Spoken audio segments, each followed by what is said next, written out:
So here when I come to a CA session, what I love is that now you guys understand. Basically, we have to build on that. The difference between these two, you observed correctly, everybody would have observed the same way.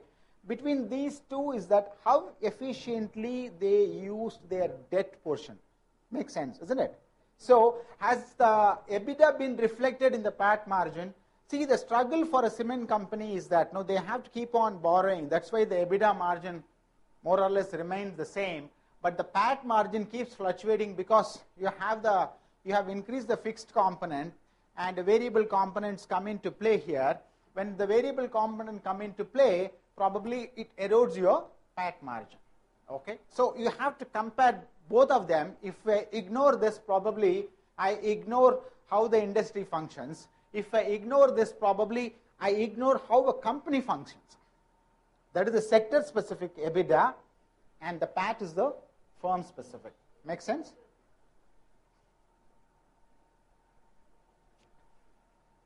Okay. Somehow I didn't love with your data. That is why you see all the time I've been circling India Cements. Okay.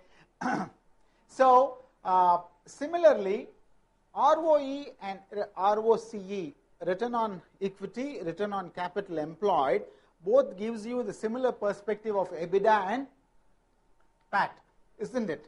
Return on equity, return on capital employed, isn't it? Okay, so this is the firm specific. When you value a firm,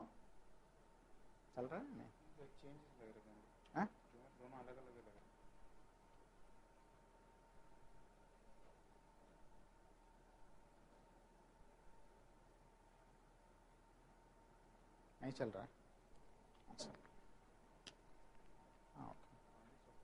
Okay.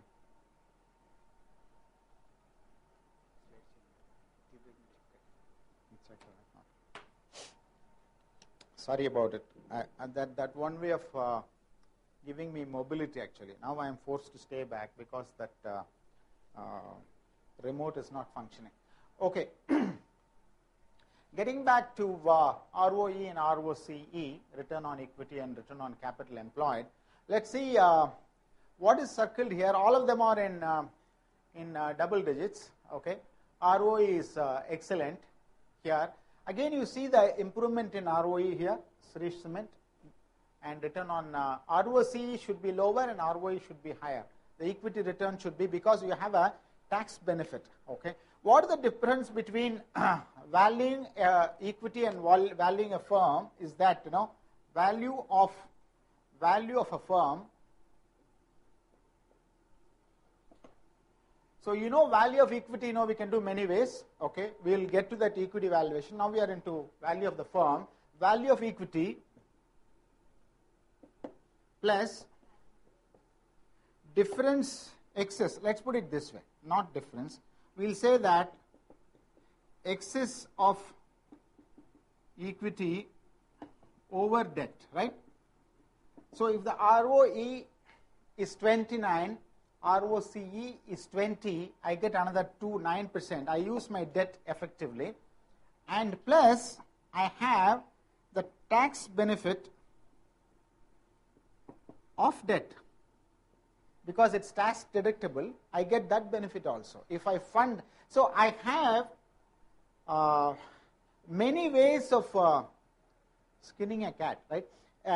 We have many ways of structuring the capital.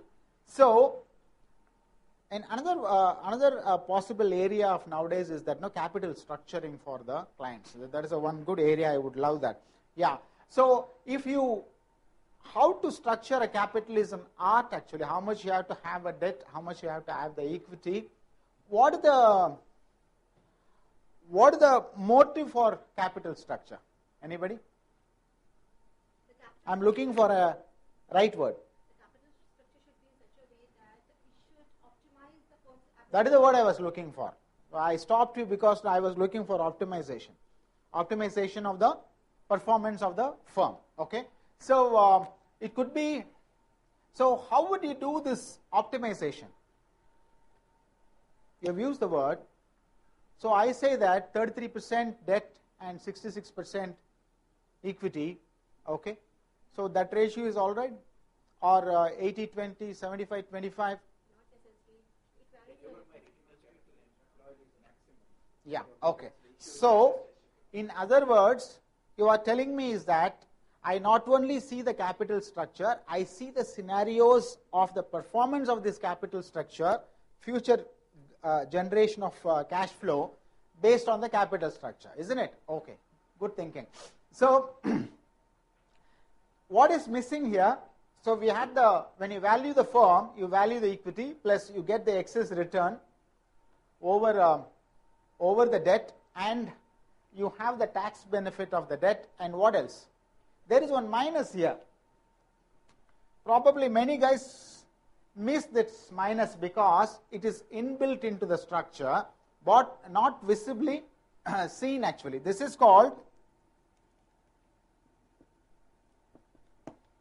default risk, isn't it? That is structured within the debt itself. Suppose if you are a AAA company, your debt is cheaper.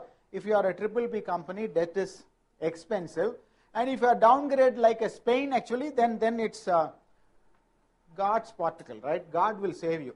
So if you are in Europe, if you are no, learning is always helpful. Learning in Europe and learning out of Europe is always helpful, right? Learning in Europe and learning out of Europe, isn't it? Okay, so the ROE and ROC tells me because I am not, ROE is more important when I value the equity, then the difference between me tells me what is this component, okay? And when I value Infosys, probably I may not be looking into ROC, both will be the same, isn't it? Because that's a debt-free company. So it doesn't, irrelevant actually. So it may look like a data error, right? Why should we do a data mining? Yeah, that comes to us naturally. Data mining is automatically comes to a day in and day out. A chartered accountant does only data mining. That's what I honestly believe. Yeah. Okay. Now coming back to this left and right, PE and economic value by EBITDA. Yeah. Again, somebody could comment on this. I hate PE multiple. Yeah. I'm giving you a clue actually. PE multiple will tell you to compare Infosys as well as Ambuja Cements together. Infosys as well as Microsoft. Apple and BlackBerry, Research in Motion. Yeah. Sometimes you compare the right things, sometimes you compare the wrong things in the right areas. Why I told you Apple and Research in Motion is that now Research in Motion into a serious problem, Apple into serious upward move actually. Those both belong to the same sector. So I don't like PE because PE has got inherent weakness, but PE is a common terminology where a popular investor knows only about the PE, isn't it? So we as a chartered accountant understand the number who could read the balance sheet. Why should I go by PE? Incidentally, let's cut from here. And what does it tell me actually? It tells how the company will perform in the future and what No. are the expectations of the investors in the future based on which my PE ratio will be. No. PE ratio, how is one way of looking at a stock, isn't it? Yes.